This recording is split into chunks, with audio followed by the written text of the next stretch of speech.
Je m'appelle Hélène Péquignat. Sur ma fiche de présentation à l'académie, j'ai indiqué que j'étais éleveuse de papyrus. Je voulais faire une petite rectification à ce propos. N'élève plus de papyrus, c'est trop de travail. Il faut leur donner des croquettes, il faut leur donner du sirop de menthe à boire, leur mettre de la crème solaire quand il fait un peu trop chaud.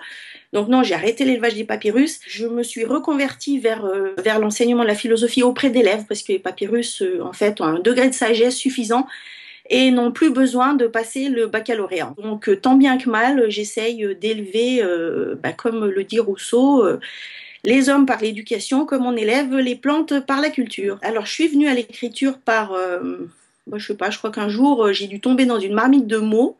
Je me suis accrochée à un mot comme on chevauche un espèce de poisson argenté. Et puis je me suis rendu compte que ça me menait dans des tas d'univers fort sympathiques où on rencontrait des groupes de poissons argentés qui avaient des formes très variées et qui présentaient beaucoup d'incohérences apparentes, mais en fait, qui avaient une cohésion de groupe quand on les mettait les uns à côté des autres. Quand je ne torture pas donc ni mes élèves, ni mes papyrus, ni les mots, de torturer plutôt les crayons de papier et les crayons de couleur. Ça, c'est ma fille.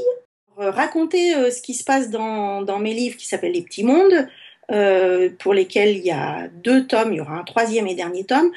Ce que je peux vous raconter, c'est qu'il y a plein de petits personnages variés, qu'on change souvent de point de vue, qu'on n'est pas souvent là où on pensait être. Il y a des personnages rigolos, rafraîchissants, un peu philosophiques, mais à petite dose. Et même si la plupart des auteurs aiment bien parler de leurs livres, moi je me dis que le mieux, c'est que vous alliez lire quelques pages. Le fait d'écrire à plusieurs, j'ai déjà participé à un certain nombre d'ateliers d'écriture et je trouve ça super sympathique en fait. Ça va dépendre beaucoup, je crois, des auteurs qui sont sélectionnés et de la qualité d'ouverture dont ils seront capables de faire preuve pour entendre les propositions des autres et les aménager avec leur style d'écriture propre. J'aurais pu vous parler du cliquettement des racines de maïs, par exemple, ou des petits pois qui s'envoient des messages quand il fait trop chaud pour prévenir leurs collègues petits pois. Enfin, vous voyez, c'est ce côté un peu décalé que je cultive.